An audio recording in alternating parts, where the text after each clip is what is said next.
America, for all that we have endured, for all the grit and hard work required to come back, for all the tasks that lie ahead, know this: the shadow of crisis has passed, and the state of the Union is strong.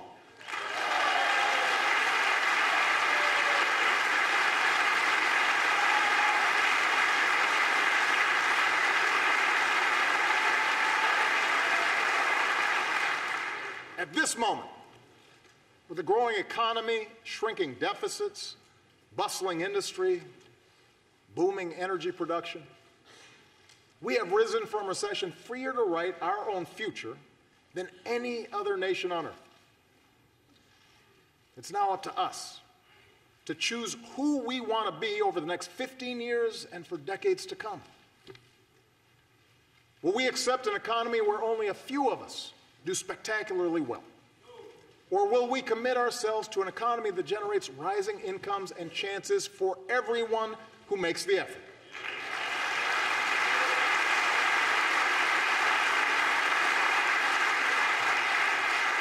Will we approach the world fearful and reactive, dragged into costly conflicts that strain our military and set back our standing? Or will we lead wisely, using all elements of our power to defeat new threats and protect our planet? Will we allow ourselves to be sorted into factions and turned against one another? Or will we recapture the sense of common purpose that has always propelled America forward? In 2 weeks, I will send this Congress a budget filled with ideas that are practical, not partisan. And in the months ahead, I'll crisscross the country making a case for those ideas. So tonight, I want to focus less on a checklist of proposals and focus more on the values at stake in the choices before us. It begins with our economy. 7 years ago, Rebecca and Ben Earler of Minneapolis were newlyweds.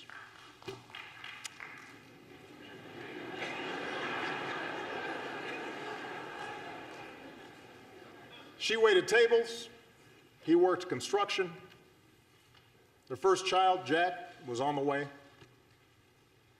They were young and in love in America. And it doesn't get much better than that. If only we had known, Rebecca wrote to me last spring, what was about to happen to the housing and construction market. As the crisis worsened, Ben's business dried up. So he took what jobs he could find, even if they kept him on the road for long stretches of time. Rebecca took out student loans and enrolled in community college and retrained for a new career. They sacrificed for each other. And slowly it paid off. They bought their first home. They had a second son, Henry. Rebecca got a better job and then a raise. Ben's back in construction and home for dinner every night. It is amazing, Rebecca wrote, what you can bounce back from when you have to. We are a strong, tight-knit family who has made it through some very, very hard times. We are a strong, tight-knit family who has made it through some very, very hard times. America, Rebecca and Ben's story is our story. They represent the millions who've worked hard and scrimped and sacrificed and retooled. You are the reason that I ran for this office. You are the people I was thinking of 6 years ago today, in the darkest months of the crisis, when I stood on the steps of this Capitol and promised we would rebuild our economy on a new foundation. And it has been your resilience, your effort, that has made it possible for our country to emerge stronger. We believed we could reverse the tide of outsourcing and draw new jobs to our shores. And over the past 5 years, our businesses have created more than 11 million new jobs.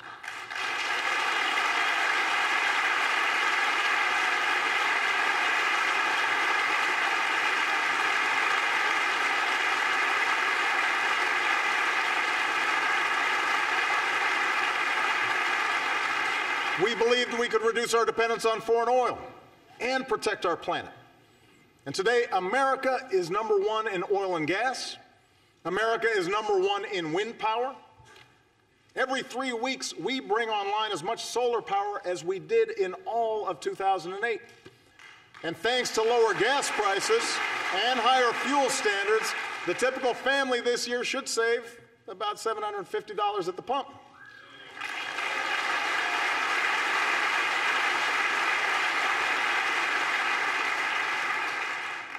We believed we could prepare our kids for a more competitive world. And today, our younger students have earned the highest math and reading scores on record.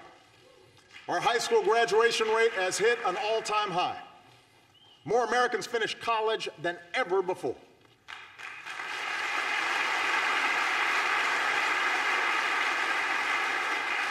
We believed that sensible regulations could prevent another crisis, shield families from ruin, and encourage fair competition. Today, we have new tools to stop taxpayer-funded bailouts and a new consumer watchdog to protect us from predatory lending and abusive credit card practices. And in the past year alone, about 10 million uninsured Americans finally gained the security of health coverage.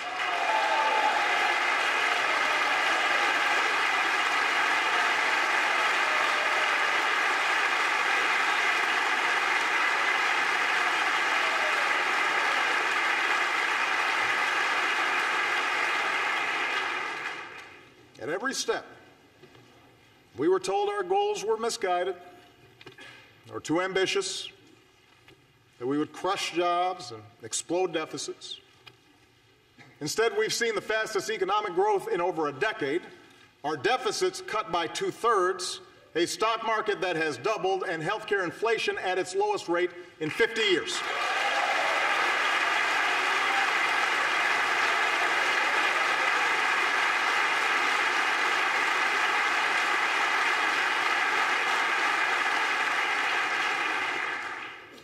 This is good news, people.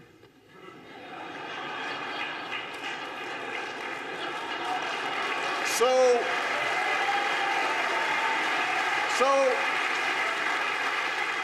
the verdict is clear. Middle-class economics works. Expanding opportunity works. And these policies will continue to work as long as politics don't get in the way. We can't slow down businesses or put our economy at risk with government shutdowns or fiscal showdowns. We can't put the security of families at risk by taking away their health insurance or unraveling the new rules on Wall Street or refighting past battles on immigration when we've got to fix a broken system. And if a bill comes to my desk that tries to do any of these things, I will veto it. It will have earned my veto.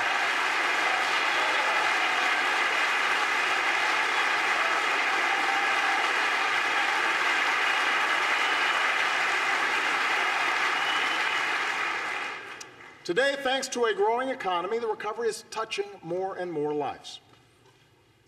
Wages are finally starting to rise again. We know that more small business owners plan to raise their employees' pay than at any time since 2007. But here's the thing. Those of us here tonight, we need to set our sights higher than just making sure government doesn't screw things up. The government doesn't halt the progress we're making. We need to do more than just do no harm. Tonight, together, let's do more to restore the link between hard work and growing opportunity for every American.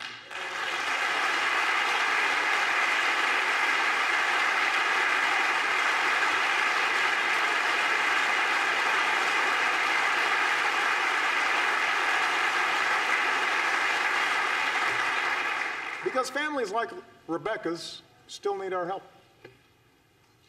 She and Ben are working as hard as ever, but they've had to forego vacations and a new car so that they can pay off student loans and save for retirement. Friday night pizza, that's a big splurge. Basic child care for Jack and Henry costs more than their mortgage and almost as much as a year at the University of Minnesota. like millions of hardworking Americans. Rebecca isn't asking for a handout, but she is asking that we look for more ways to help families get ahead. And in fact, at every moment of economic change throughout our history, this country has taken bold action to adapt to new circumstances and to make sure everyone gets a fair shot. We set up worker protections, Social Security, Medicare, Medicaid, to protect ourselves from the harshest adversity. We gave our citizens schools and colleges, infrastructure, and the internet, tools they needed to go as far as their efforts and their dreams will take them. That's what middle-class economics is. The idea that this country does best when everyone gets their fair shot. Everyone does their fair share. Everyone plays by the same set of rules.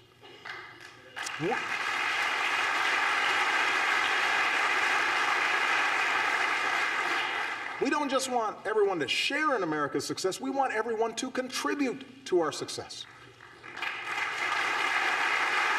So what does middle-class economics require in our time? First, middle-class economics means helping working families feel more secure in a world of constant change. It means helping folks afford childcare, college, health care, a home, retirement. And my budget will address each of these issues, lowering the taxes of working families and putting thousands of dollars back into their pockets each year.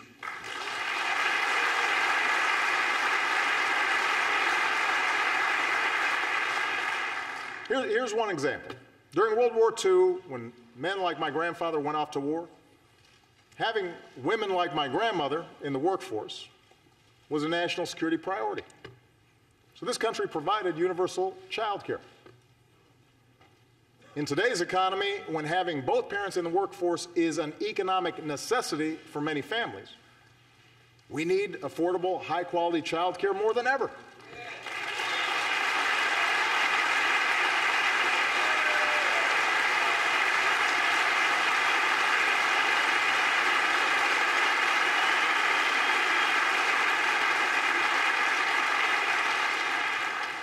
It's not a nice to have.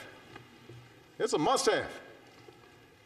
So it's time we stop treating child care as a side issue or as a women's issue and treat it like the national economic priority that it is for all of us.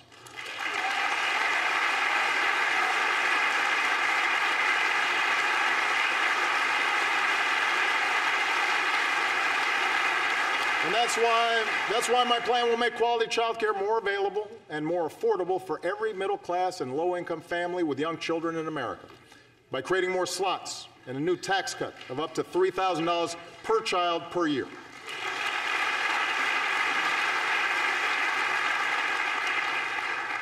Here's another example. Today, we are the only advanced country on earth that doesn't guarantee paid sick leave or paid maternity leave to our workers. 43 million workers have no paid sick leave. 43 million. Think about that. And that forces too many parents to make the gut-wrenching choice between a paycheck and a sick kid at home. So I'll be taking new action to help states adopt paid leave laws of their own. And since paid sick leave won where it was on the ballot last November, let's put it to a vote right here in Washington. Send me a bill that gives every worker in America the opportunity to earn 7 days of paid sick leave. It's the right thing to do. It's the right thing to do.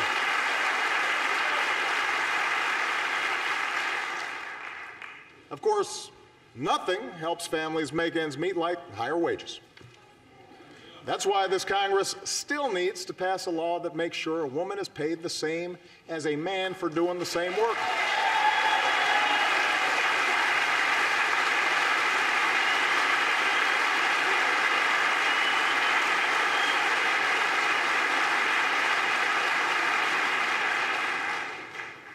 I mean, it's 2015.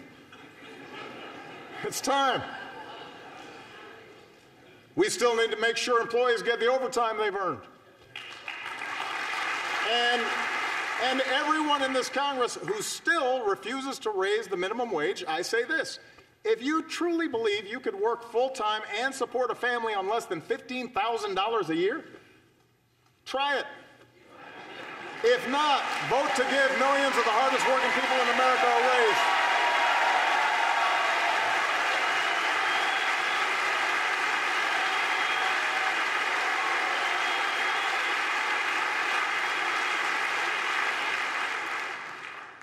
Now, these ideas won't make everybody rich, won't relieve every hardship. That's not the job of government. To give working families a fair shot, we still need more employers to see beyond next quarter's earnings and recognize that investing in their workforce is in their company's long-term interest. We still need laws that strengthen rather than weaken unions and give American workers a voice. But you know, things like child care and sick leave and equal pay, things like lower mortgage premiums and a higher minimum wage, these ideas will make a meaningful difference in the lives of millions of families. That's a fact. And that's what all of us, Republicans and Democrats alike, were sent here to do. And second, to make sure folks keep earning higher wages down the road, we have to do more to help Americans upgrade their skills. You know, America thrived in the 20th century because we made high school free, sent a generation of GIs to college, trained the best workforce in the world. We were ahead of the curve. But other countries caught on. And in a 21st century economy that rewards knowledge like never before, we need to up our game. We need to do more. By the end of this decade, 2 in 3 job openings will require some higher education. 2 in 3. And yet we still live in a country where too many bright, striving Americans are priced out of the education they need. It's not fair to them, and it's sure not smart for our future. And that's why I'm sending this Congress a bold new plan to lower the cost of community college to zero.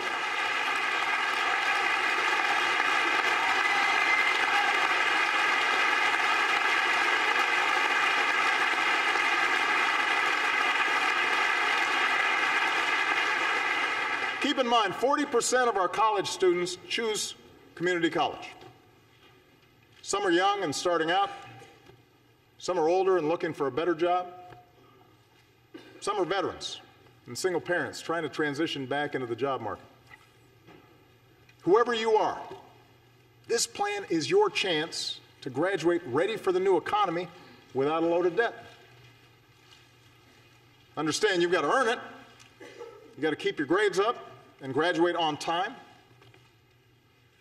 Tennessee, a state with Republican leadership, and Chicago, a city with Democratic leadership, are showing that free community college is possible. I want to spread that idea all across America so that 2 years of college becomes as free and universal in America as high school is today.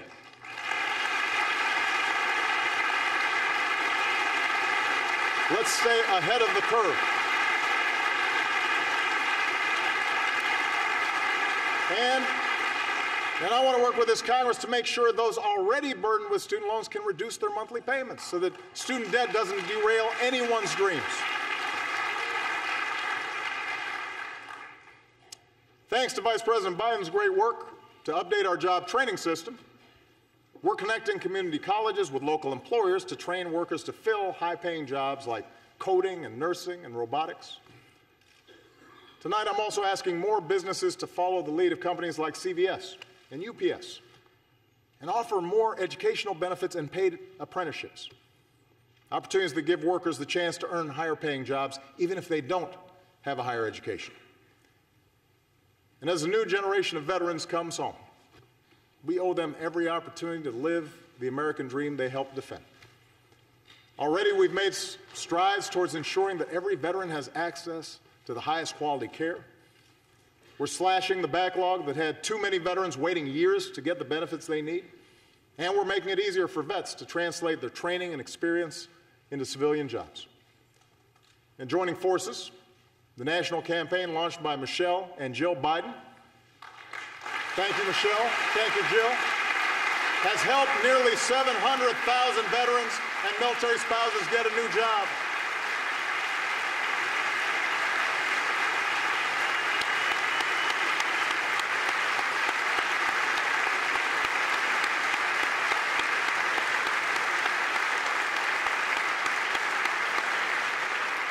So to every CEO in America, let me repeat, if you want somebody who's going to get the job done and done right, hire a veteran.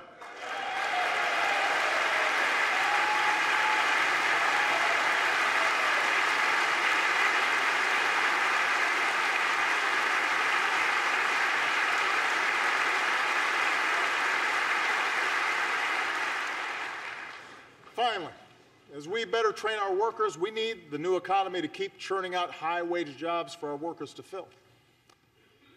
Since 2010, America has put more people back to work than Europe, Japan, and all advanced economies combined.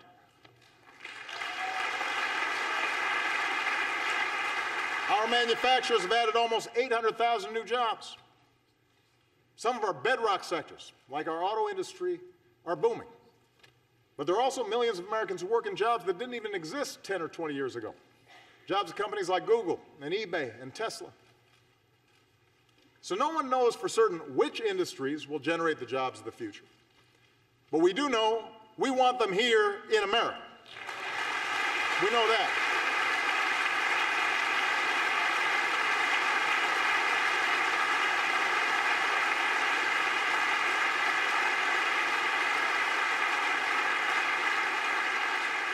And that's why the third part of middle-class economics is all about building the most competitive economy anywhere, the place where businesses want to locate and hire. 21st century businesses need 21st century infrastructure, modern ports and stronger bridges, faster trains, and the fastest internet. Democrats and Republicans used to agree on this. So let's set our sights higher than a single oil pipeline. Let's pass a bipartisan infrastructure plan that could create more than 30 times as many jobs per year and make this country stronger for decades to come. Let's do it. Let's get it done. Let's get it done.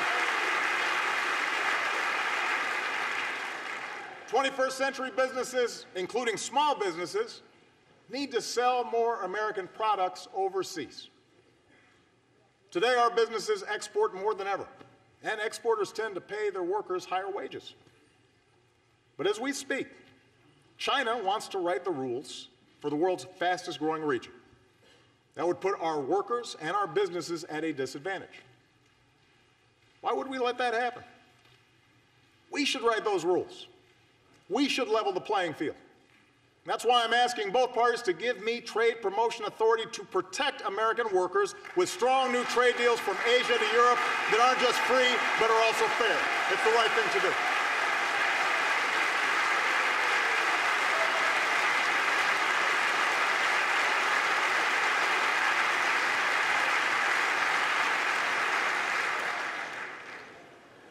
Look, I'm the first one to admit that past trade deals haven't always lived up to the hype.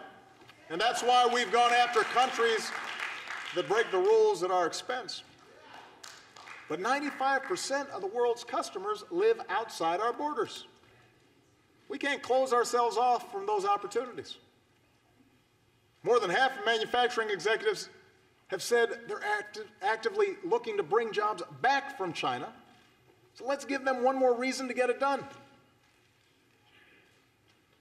21st century businesses will rely on American science and technology, research and development. I want the country that eliminated polio and mapped the human genome to lead a new era of medicine, one that delivers the right treatment at the right time.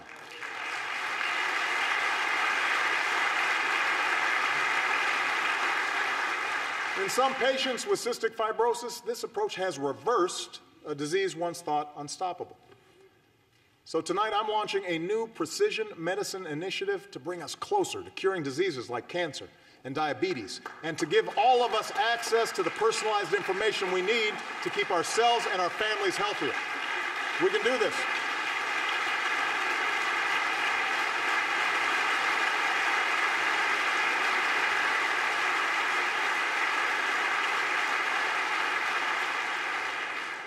I intend to protect a free and open internet, extend its reach to every classroom and every community, and help folks build the fastest networks so that the next generation of digital innovators and entrepreneurs have the platform to keep reshaping our world.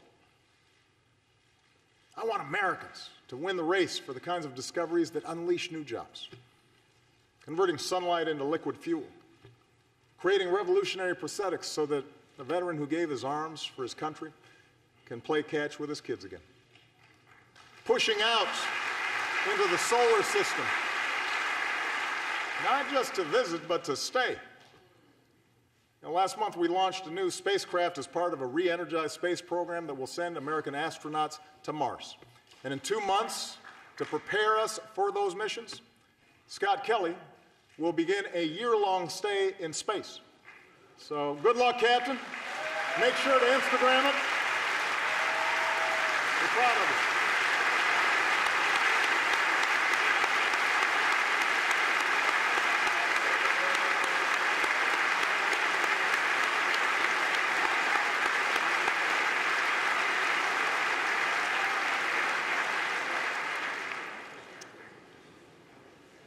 Now, the truth is, when it comes to issues like infrastructure and basic research, I know there's bipartisan support in this chamber. Members of both parties have told me so. Where we too often run onto the rocks is how to pay for these investments. As Americans, we don't mind paying our fair share of taxes as long as everybody else does too. But for far too long, lobbyists have rigged the tax code with loopholes that let some corporations pay nothing while others pay full freight.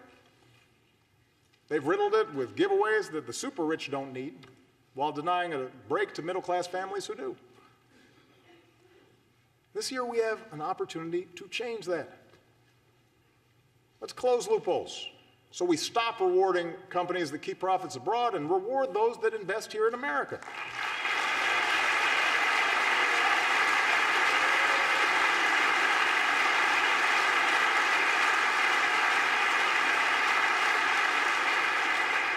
Let's use those savings to rebuild our infrastructure and to make it more attractive for companies to bring jobs home. Let's simplify the system and let a small business owner file based on her actual bank statement instead of the number of accountants she can afford.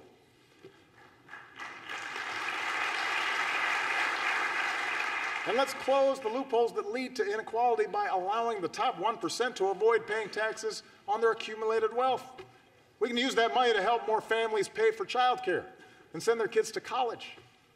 We need a tax code that truly helps working Americans trying to get a leg up in the new economy, and we can achieve that together.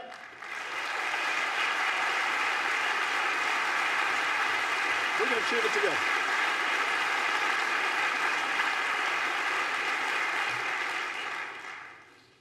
Helping hardworking families make ends meet, giving them the tools they need for good-paying jobs in this new economy, maintaining the conditions of growth and competitiveness.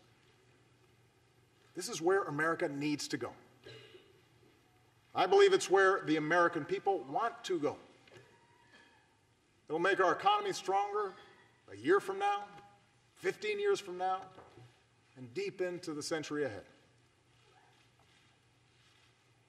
Of course, if there's one thing this new century has taught us, it's that we cannot separate our work here at home from challenges beyond our shores. My first duty as Commander-in-Chief is to defend the United States of America. In doing so, the question is not whether America leads in the world, but how. When we make rash decisions, reacting to the headlines instead of using our heads, when the first response to a challenge is to send in our military, then we risk getting drawn into unnecessary conflicts and neglect the broader strategy we need for a safer, more prosperous world. That's what our enemies want us to do. I believe in a smarter kind of American leadership. We lead best when we combine military power with strong diplomacy, when we leverage our power with coalition building, when we don't let our fears blind us to the opportunities that this new century presents. That's exactly what we're doing right now. And around the globe, it is making a difference. First, we stand united with people around the world who've been targeted by terrorists, from a school in Pakistan to the streets of Paris. We will continue to hunt down terrorists and dismantle their networks, and we reserve the right to act unilaterally, as we have done relentlessly since I took office, to take out terrorists who pose a direct threat to us and our allies.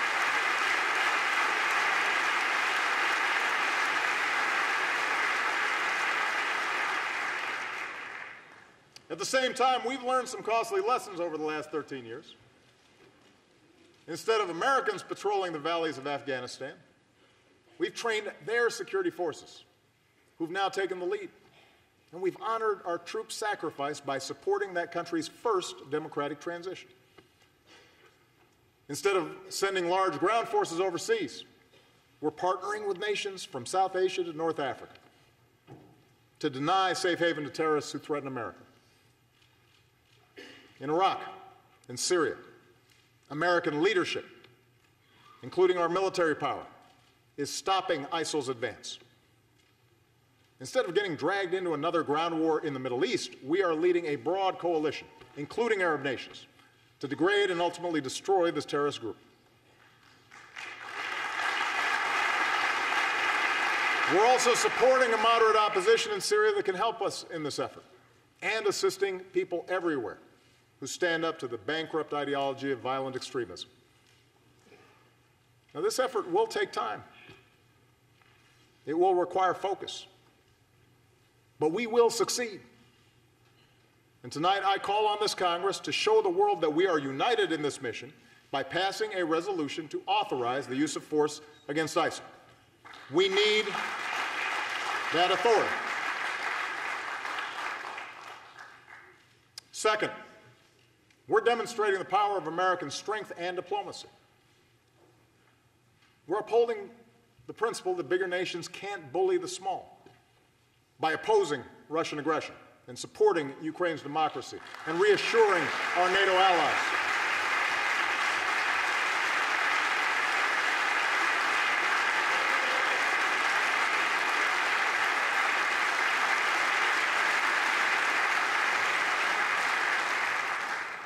Last year, as we were doing the hard work of imposing sanctions, along with our allies, as we were reinforcing our presence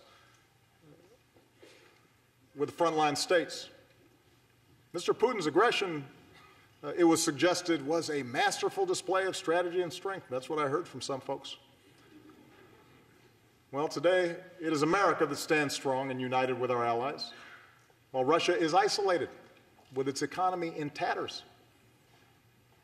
That's how America leads, not with bluster, but with persistent, steady resolve.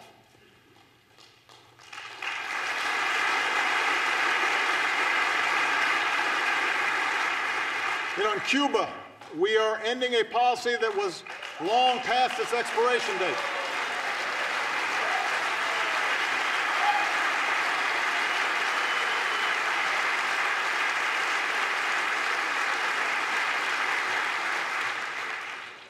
When what you're doing doesn't work for 50 years, it's time to try something new. And our shift in Cuba policy has the potential to end a legacy of mistrust in our hemisphere. It removes a phony excuse for restrictions in Cuba, stands up for democratic values, and extends the hand of friendship to the Cuban people. And this year, Congress should begin the work of ending the embargo. You know, as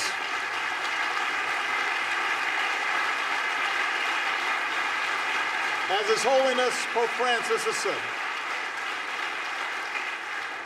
Diplomacy is the work of small steps. And these small steps have added up to new hope for the future in Cuba.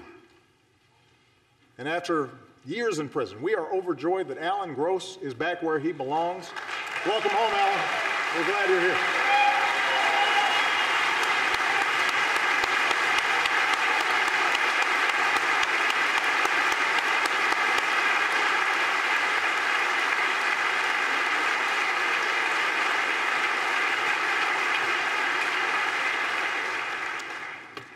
Our diplomacy is at work with respect to Iran, where for the first time in a decade we've halted the progress of its nuclear program and reduced its stockpile of nuclear material.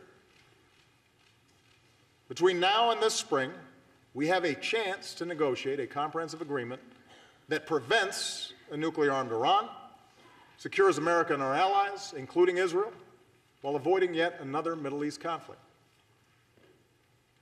There are no guarantees that negotiations will succeed, and I keep all options on the table to prevent a nuclear Iran.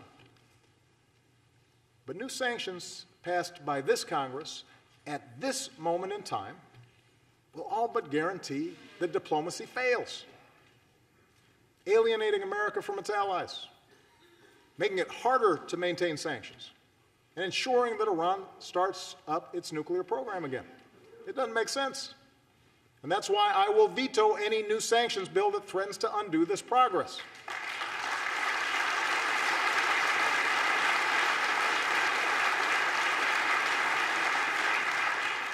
The American people expect us only to go to war as a last resort, and I intend to stay true to that wisdom. Third, we're looking beyond the issues that have consumed us in the past to shape the coming century. No foreign nation, no hacker should be able to shut down our networks, steal our trade secrets, or invade the privacy of American families, especially our kids.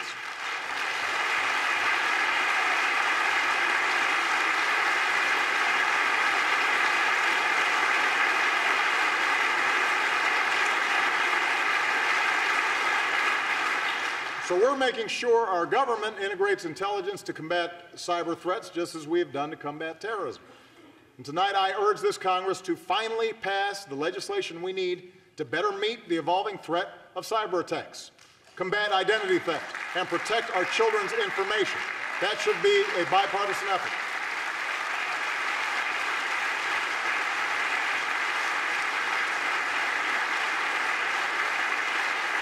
You know, if we don't act, we'll leave our nation and our economy vulnerable. If we do, we can continue to protect the technologies that have unleashed untold opportunities for people around the globe.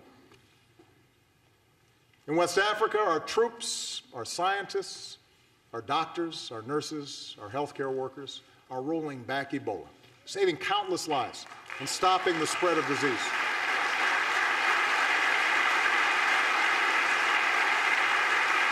I could not be prouder of them. And I thank this Congress for your bipartisan support of their efforts. But the job is not yet done, and the world needs to use this lesson to build a more effective global effort to prevent the spread of future pandemics, invest in smart development, and eradicate extreme poverty. In the Asia-Pacific, we are modernizing alliances while making sure that other nations play by the rules in how they trade, how they resolve maritime disputes, how they participate in meeting common international challenges like nonproliferation and disaster relief. And no challenge poses a greater threat to future generations than climate change. –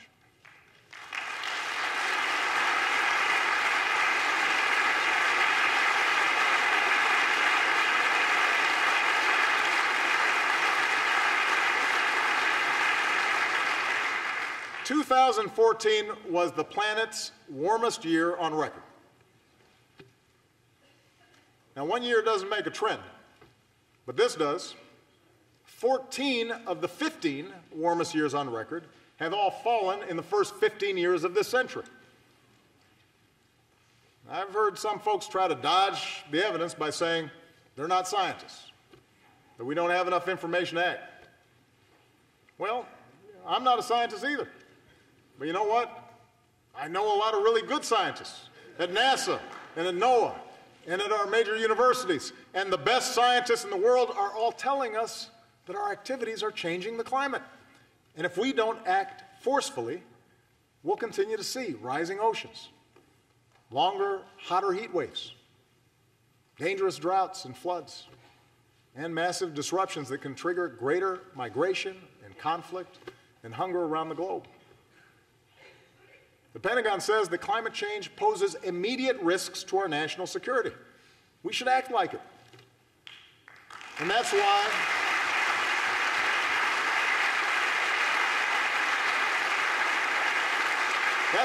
over the past 6 years, we've done more than ever to combat climate change, from the way we produce energy to the way we use it. That's why we've set aside more public lands and waters than any administration in history. And that's why I will not let this Congress endanger the health of our children by turning back the clock on our efforts. I am determined to make sure that American leadership drives international action.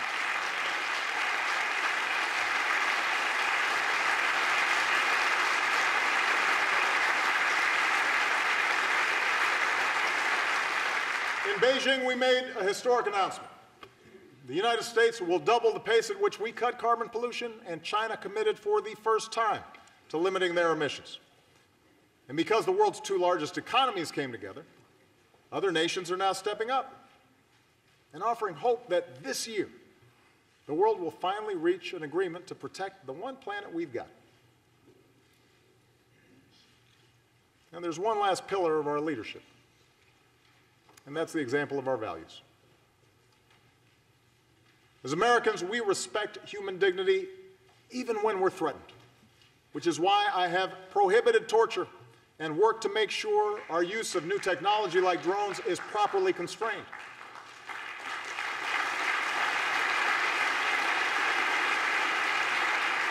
It's why we speak out against the deplorable anti-Semitism that has resurfaced in certain parts of the world. It's why we continue to reject offensive stereotypes of Muslims, the vast majority of whom share our commitment to peace. That's why we defend free speech and advocate for political prisoners and condemn the persecution of women or religious minorities or people who are lesbian, gay, bisexual, or transgender. We do these things not only because they are the right thing to do, but because ultimately they will make us safer.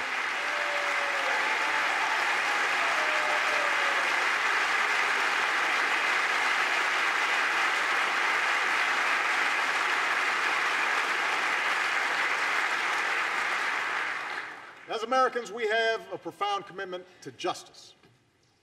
So it makes no sense to spend $3 million per prisoner to keep open a prison that the world condemns and terrorists use to recruit. Since I've been president, we've worked responsibly to cut the population of Gitmo in half. Now it is time to finish the job, and I will not relent in my determination to shut it down. It is not who we are. It's time to close Gitmo.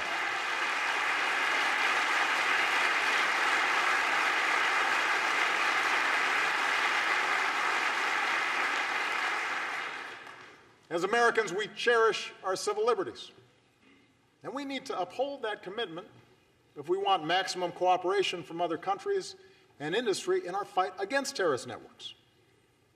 So while some have moved on from the debates over our surveillance programs, I have not. As promised, our intelligence agencies have worked hard with the recommendations of privacy advocates to increase transparency and build more safeguards against potential abuse. And next month, we'll issue a report on how we're keeping our promise to keep our country safe while strengthening privacy. Looking to the future instead of the past. Making sure we match our power with diplomacy and use force wisely. Building coalitions to meet new challenges and opportunities. Leading always with the example of our values. That's what makes us exceptional. That's what keeps us strong.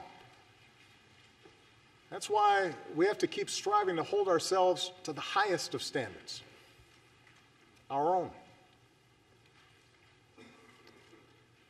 You know, just over a decade ago, I gave a speech in Boston where I said there wasn't a liberal America or a conservative America, a black America or a white America, but a United States of America. I said this because I had seen it in my own life, in a nation that gave someone like me a chance. Because I grew up in Hawaii, a melting pot of races and customs.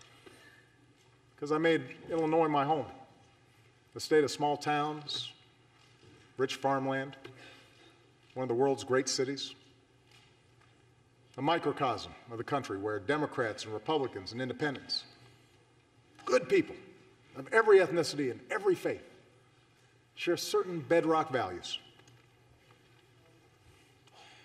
Over the past 6 years, the pundits have pointed out more than once that my presidency hasn't delivered on this vision.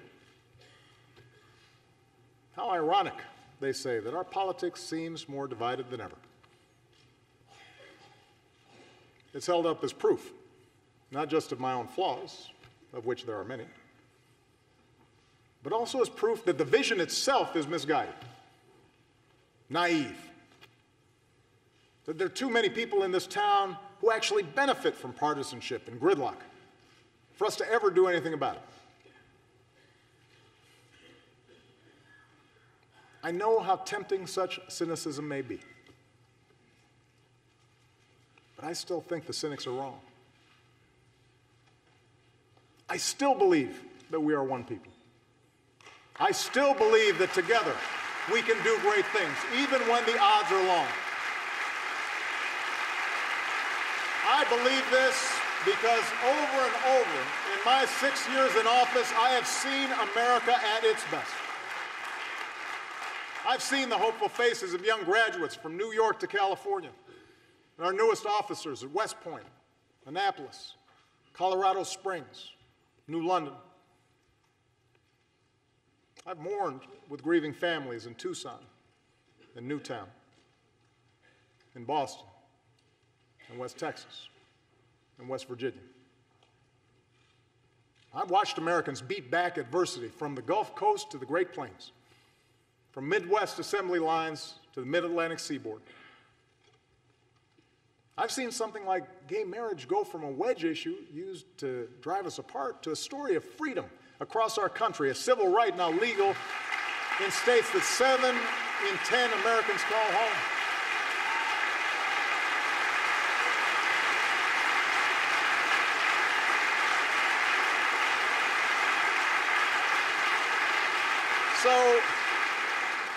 So I know the good and optimistic and big-hearted generosity of the American people, who every day live the idea that we are our brother's keeper and our sister's keeper.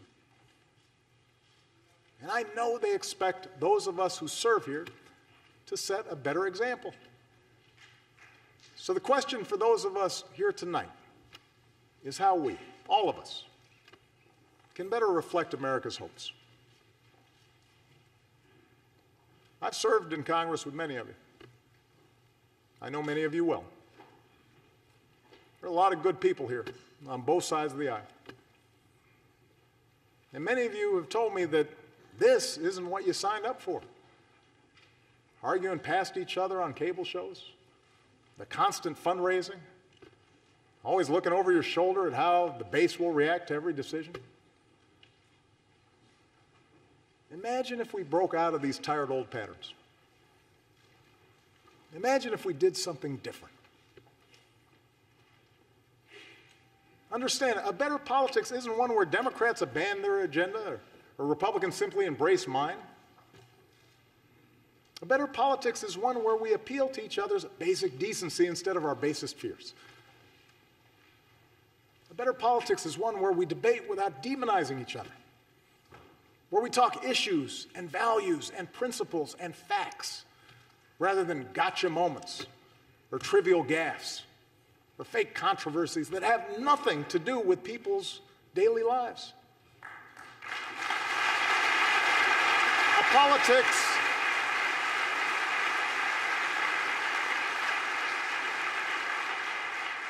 A better politics is one where we spend less time drowning in dark money for ads that pull us into the gutter and spend more time lifting young people up with a sense of purpose and possibility, asking them to join in the great mission of building America. If we're going to have arguments, let's have arguments, but let's make them debates worthy of this body and worthy of this country. We still may not agree on a woman's right to choose, but surely we can agree it's a good thing that teen pregnancies and abortions are nearing all-time lows and that every woman should have access to the health care that she needs.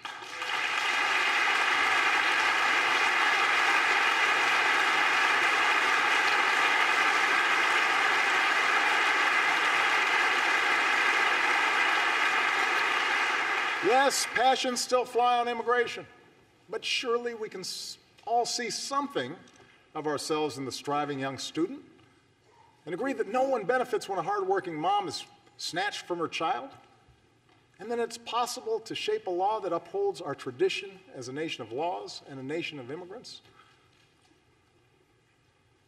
I've talked to Republicans and Democrats about that.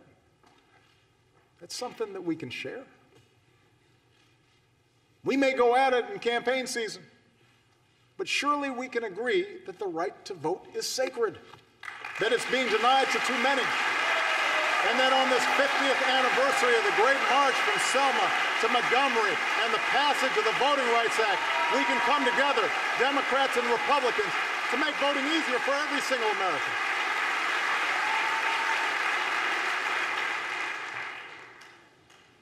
We may have different takes on the events of Ferguson and New York, but surely we can understand a father who fears his son can't walk home without being harassed. And surely we can understand the wife who won't rest until the police officer she married walks through the front door at the end of his shift. And surely we can agree that it's a good thing that for the first time in 40 years, the crime rate and the incarceration rate have come down together. And use that as a starting point for Democrats and Republicans, community leaders and law enforcement to reform America's criminal justice system so that it protects and serves all of us.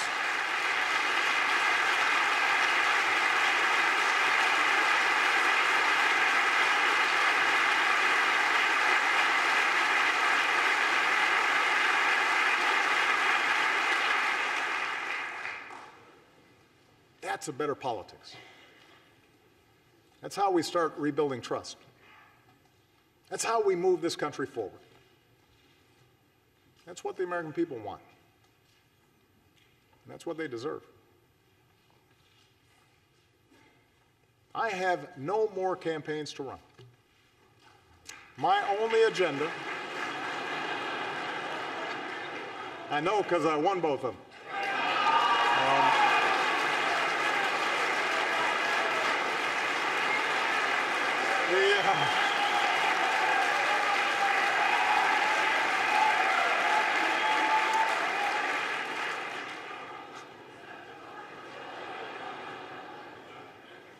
My only agenda for the next 2 years is the same as the one I've had since the day I swore an oath on the steps of this Capitol: to do what I believe is best for America.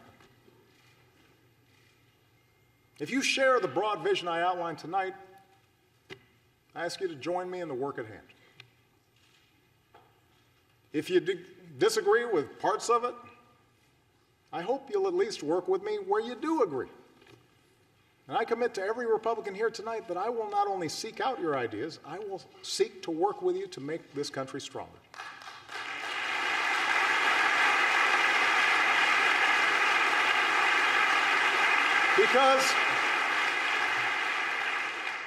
Because I want this chamber, I want this city to reflect the truth that for all our blind spots and shortcomings, we are a people with the strength and generosity of spirit to bridge divides, to unite in common effort, to help our neighbors, whether down the street or on the other side of the world. I want our actions to tell every child in every neighborhood, your life matters, and we are committed to improving your life chances as committed as we are to working on behalf of our own kids.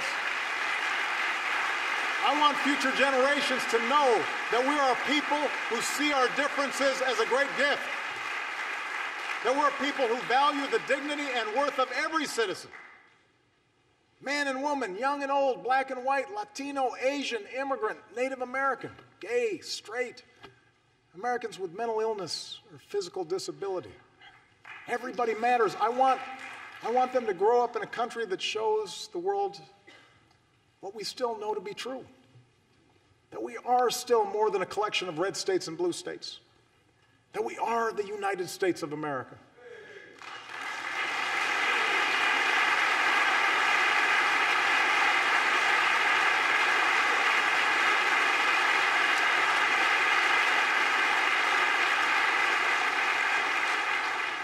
I want them to grow up in a country where a young mom can sit down and write a letter to her president with a story that sums up these past 6 years.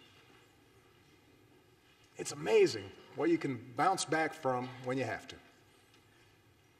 We are a strong, tight-knit family who's made it through some very, very hard times. My fellow Americans, we too are a strong, tight-knit family.